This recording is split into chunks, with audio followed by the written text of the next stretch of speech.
My name is Krause. I'm a scientist in the Department of Chemical Technology, and my field of interest, my field of research is nanomaterials. So I'll talk a little bit today about green chemistry as a way of thinking about the chemistry and thinking about the way we do things. And hopefully try and bring those two together. As I say, I want to try and convince you that those two ideas really do fit well together. And I'll come back to the case of Achsox. Okay? Ag is the chemical symbol for silver, and I want to try and convince you by the end of this talk that we shouldn't really take those things at face value, but we should interrogate them, and we should have some basis for interrogating those. And this is not unfounded, because chemical is not a good word in most people's vocabulary, all right? We've got things like carcinogens, mutagens, isocyanates, BDPs have recently been in the news. Chemical explosions, pollutions to the environment. So people are right to be skeptical. So are all chemicals bad? No, obviously not all chemicals are bad. Everything we do, from the moment we wake up to the moment we go to sleep, is interacting with chemicals. We put on synthetics that are chemicals, we eat chemicals, we put on sprays that are chemicals, we taste chemicals, we use drugs that are chemicals. So without chemistry, without chemicals, we wouldn't have any of these modern fertilizers, antibiotics, drugs, plastics, electronics, you name it. Okay? We wouldn't have modern technology, modern life as we know it. And this is where green chemistry comes in. Okay? Green chemistry, again, there are different definitions, but I like this one because it's about making things that we know are going to be safe. Making things that have all these good properties of antibiotics, of plastics, of electronics, but without the dangers. Where green chemistry brings with it enhanced efficiencies, better use of materials, more recyclables, reduced hazard.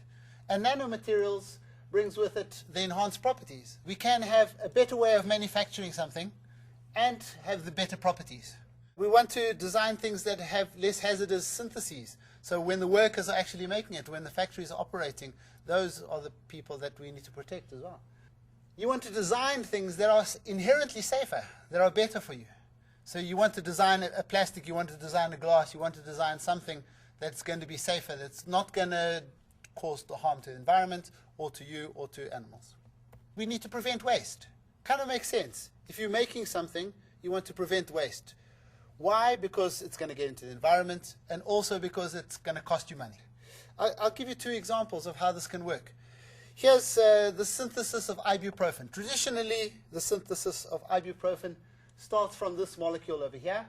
It comes from petrol, so it's an unwanted byproduct of the petrochemical industry.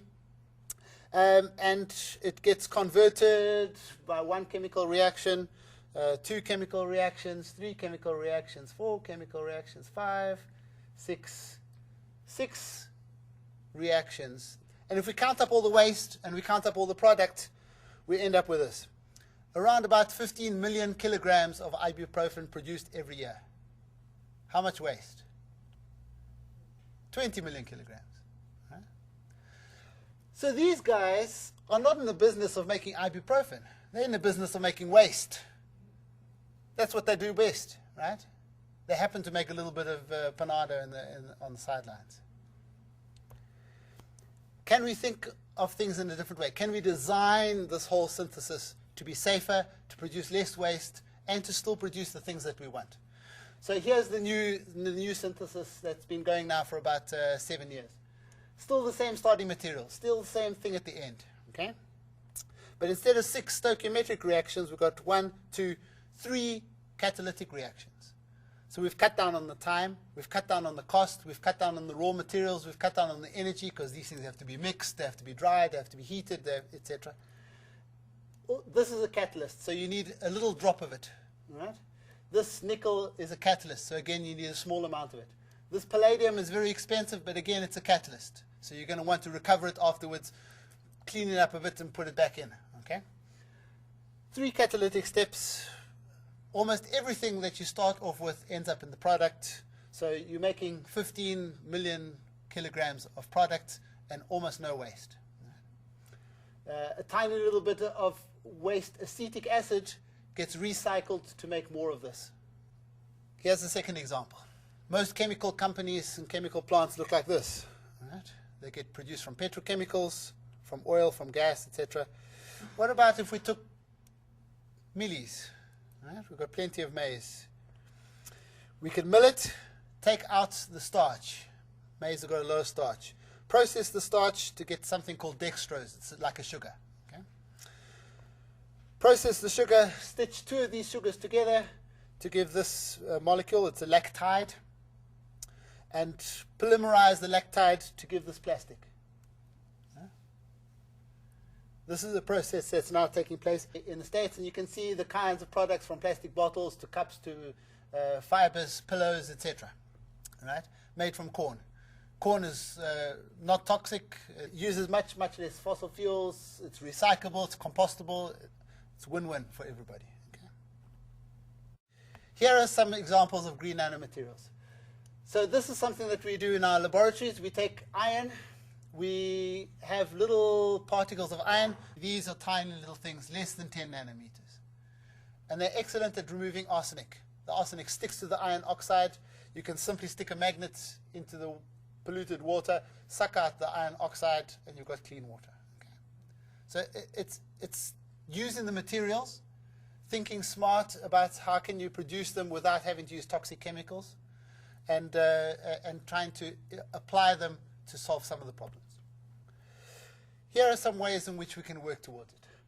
If we take some bacteria and feed them some rust, or feed them some silver salts, or feed them some titanium, we can make this titanium dioxide nanoparticles using bacteria.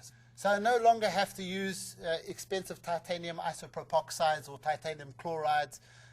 We produce a lot of titanium by a strong laser, which takes a lot of power. We don't have to do that anymore. Okay? If we take E. coli and feed it some silver salts, it's happy to grow silver nanoparticles. Or platinum nanoparticles, which we use for catalytic converters. If we use pear fruit extract, believe it or not, we can get gold nanoparticles. Right? Depending on how much pear fruit extract, we can get circular gold ones or triangular gold ones. And these have different applications. The sugars inside this edible mushroom can change the gold nanoparticles into these nice triangular ones or nice hexagonal gold nanoparticles. It's impossible for us to do this, but nature can do it well. So if this is so wonderful, what's the problem? If nanomaterials are so fantastic, why do we need to consider the way we make nanomaterials? Why do we need to consider where they go? Nano silver socks. Nano silver is antifungal. It's antibacterial. It's antimicrobial. So it stops those microbes growing, and it therefore means that the socks don't smell. Right? Hands up how many of you think it's a good idea? Okay?